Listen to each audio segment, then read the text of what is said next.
Here we go with another action-packed, thrill-filled segment of the National Briefing with me, Kelly Nash. And by now you've all heard that MSNBC is changing their name officially. I guess it's at the end of the month. Look, they say it has something to do with the fact that NBC is kind of separating themselves. I noticed that CNBC is keeping their name the same, but MSNBC is changing to MS Now. I honestly believe it has a lot to do with the fact that whether it's Donald Trump or just people on the right, they call them MSDNC, and they don't like it. They don't like it. So they're going to now be called MS Now, which I imagine stands for like MS-13 now, because they're all about illegal gang activities over at that network.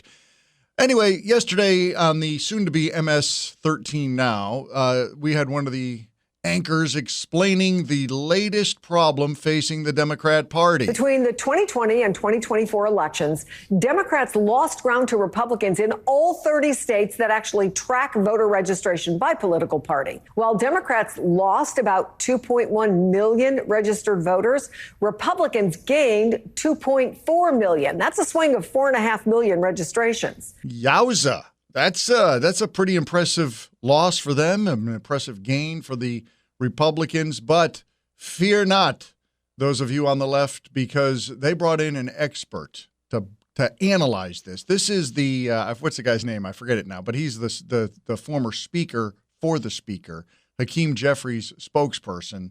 He analyzed the problem like a champ. Democrats have kind of become the party of the snowflake in a way that doesn't resonate with a lot of guys in terms of the way that we communicate with each other and talk. And so Republicans have seized that.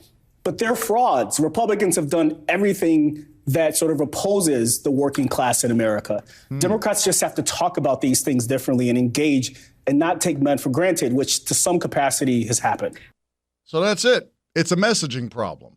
That it has nothing to do with the actual results that have been given to you by Democrats. It's all about messaging. If we could just crack the code how to speak to guys. I know we tried with Tampon Tim. That didn't really go as well as planned, although I am excited to see. Isn't Tim the first male cheerleader there now for the Vikings in his home state?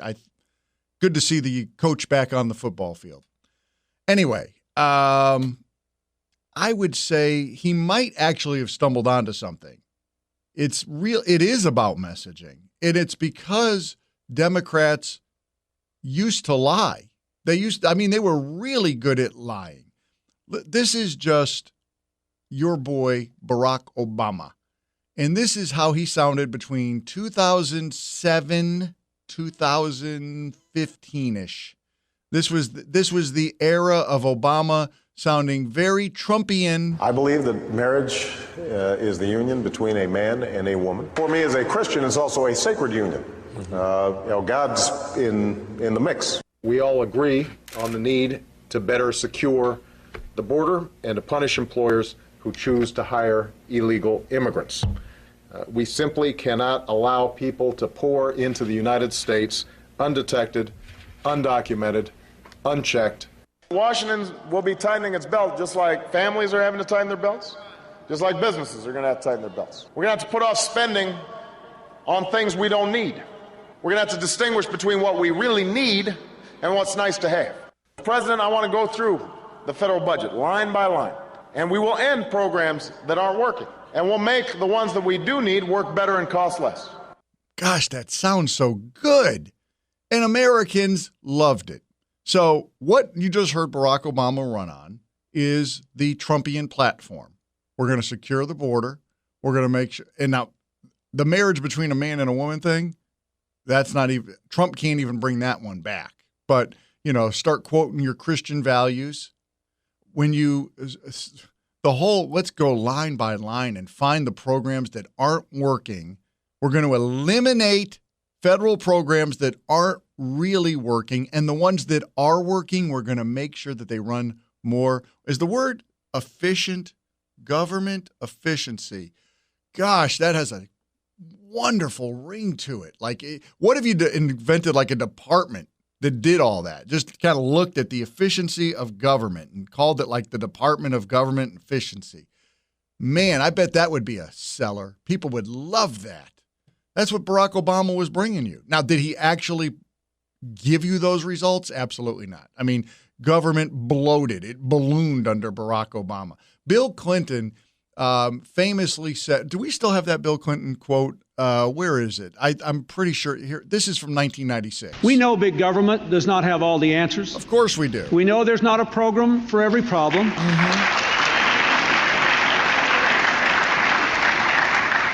We know and we have worked to give the American people a smaller, less bureaucratic government in Washington. That's what we want. And we have to give the American people one that lives within its means. That's right.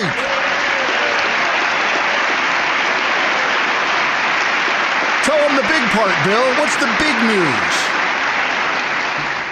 The era of big government is over. He killed it right there at the 1996 State of the Union address. It was over, and Americans celebrated. The messaging problem is correct, because what happened somewhere around 2020, late 2019, as a lot of Americans were upset by Donald Trump. I don't want to make that seem like it was just people on the left. There was a lot of people in the middle who did not like the language of Donald Trump because he's too aggressive. He's a New Yorker. They don't like that. They want him to talk like a very distinguished man. Imagine how successful Donald Trump would be if he had a British accent. He ran with the exact same policies, and instead of talking like this, he was talking like this. And I believe we should do this. Donald Trump would be by far the most popular president in history because he's doing exactly what Americans want. That's what all Democrats have said. Harry Reid used to say this. Nancy Pelosi used to say this. But somewhere they got emboldened during the Trump presidency because a lot of people in the middle did not like Trump's language just because he sounded harsh. So they came back and pushed back.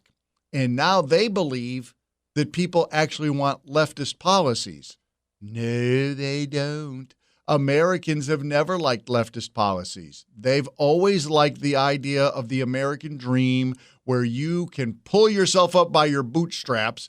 AOC, it's physically impossible. If you're standing, how could you pull yourself up by your bootstraps? It doesn't even make sense. Gosh, they have such morons on the left.